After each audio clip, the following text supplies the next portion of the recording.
नमस्कार, जय हिंद दोस्तों। आप देख रहे हैं राष्ट्र विमर्श, वॉइस ऑफ द नेशन।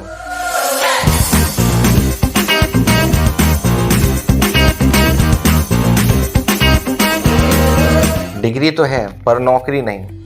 ये सिर्फ एक सवाल नहीं है बल्कि आज के लाखों युवाओं का दर्द है। क्या आपने कभी सोचा है कि सालों की मेहनत और लाखों रुपए खर्च करने के बाद भी आप वो नहीं सीख पाए हैं जो आपको सीखना चाहिए था? दोस्तों, राष्ट्र विमर्श में आज हम इसी कड़वे सच से पर्दा उठाएंगे और जानेंगे कि आखिर क्यों भारत में शिक्षा का स्तर लगातार गिर रहा है।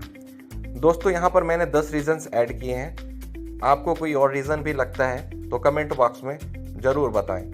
आगे बढ़ते हैं। फर्स्ट रीज़न और सबसे बड़ा रीज़न है हमारा पुराना सिलेबस, जो आज की ज़रूरत से बिल्कुल भी मेल नहीं खाता। सोचिए कि स्टूडेंट्स 15 साल तक पढ़ाई करता है, लेकिन उसे डिजिटल पेमेंट, ऑनलाइन फ्रॉड से बचना या टैक्सेस भरना जैसी रोज़मर्रा की चीज़ें नहीं सिखाई जाती, और उसे ऐसा कुछ भी नहीं पढ़ाया जा रहा है जिससे उसे जॉब मिलने की गारंटी मिले। क्या आपको नहीं लगता कि आपकी पढ़ाई और आज की दुनिया के बीच एक बड़ा फासला होता जा रहा है?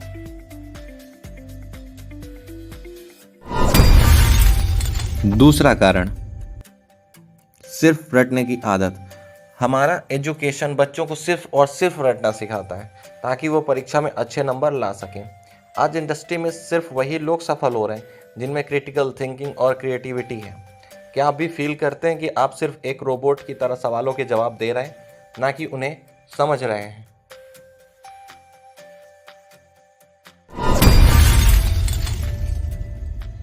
तीसरा और इम्पोर्टेंट रीज़न, करियर चुनने में असमर्थता।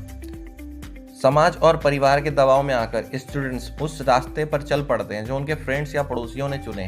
क्या आपने भी कभी अपनी पसंद के बजाय दबाव में आकर कोई और कैरियर चुना है?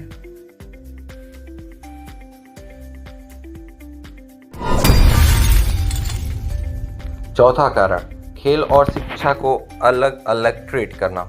हमारे यहाँ स्पोर्ट्स और एजुकेशन को अलग अलग ट्रीट किया जाता है। यहाँ खेल को हमेशा पढ़ाई से अलग और कमतर समझा जाता है, जबकि स्पोर्ट्स हमें टीम वर्क, लीडरशिप और प्रेशर में डिसीजन लेना सिखाता है। ये वो स्किल्स हैं जो पढ़ाई में नहीं मिलती।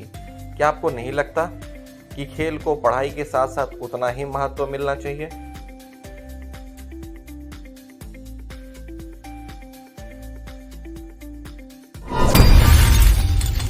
पांचवा और इम्पोर्टेंट रीज़न, डिजिटल एजुकेशन की कमी।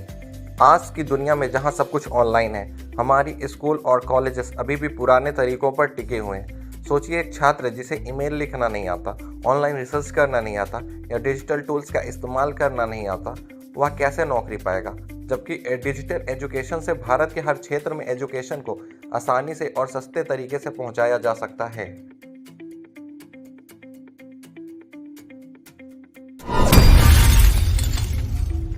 और इन सब के ऊपर एक और बढ़ती चुनौती है, बढ़ती हुई महंगी फीस।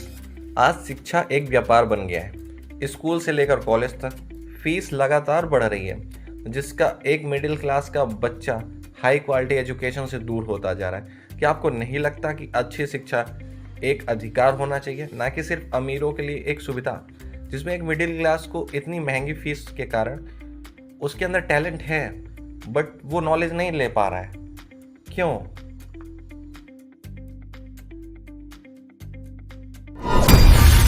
सातवां कारण, सरकारी स्कूलों से बढ़ती दूरी। यह एक कड़वा सच है कि आज हर कोई अपने बच्चे को प्राइवेट स्कूल में पढ़ाना चाहता है। ऐसा क्यों? क्योंकि लोगों का भरोसा सरकारी शिक्षा व्यवस्था पर से कम होता जा रहा है। क्या आपको नहीं लगता कि अगर हमारे सरकारी स्कूल बेहतर हो जाएं, तो शिक्षा का बोझ और असमानता दोनों कम हो सकती है?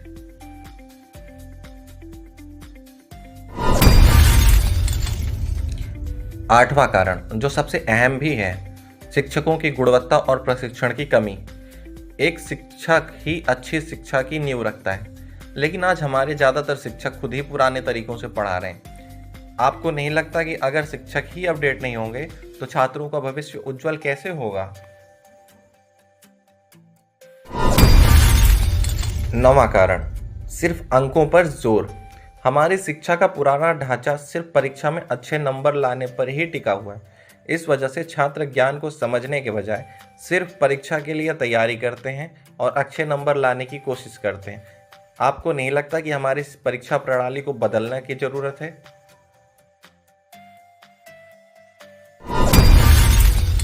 10वां कारण, प्रैक्टिकल नॉलेज की कमी।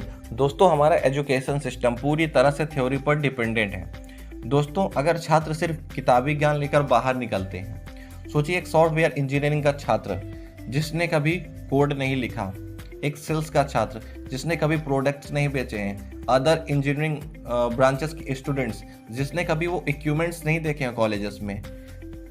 इस वजह से डिग्री सिर्फ एक कागज का टुकड़ा बनकर रह जाती है और कंपनियां ऐसे लोगों को नौकरी पर रखना बिल्कुल भी पसंद नहीं कर रही हैं। क्या आपकी डिग्री भी आपको नौकरी दिलाने में नाकाम रही है?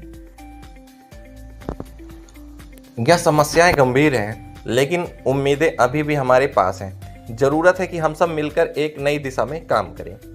हमें सिलेबस को आधुनिक बनाने होंगे, रटने की जगह सोचने और समझने पर जोर देना होगा, करियर काउंसलिंग को अनिवार्य करना होगा, खेल को शिक्षा का अभिन्न अंग बनाना होगा, डिजिटल साक्षरता को प्राथमिकता देनी होगी, शिक्षा को सस्ता और सुलभ बनाना होगा, सरकारी स्कूलों के स्तर को बेहतर करना होगा, शिक्षकों को नियमित प्रशिक्षण देना होगा, अंकों के बजाय व्यवहारिक ज्ञान पर जोर देना होगा, प्रैक्टिकल ज्ञान और इंटर्नशिप को पाठ्यक्रम का हिस्सा बनाना होगा।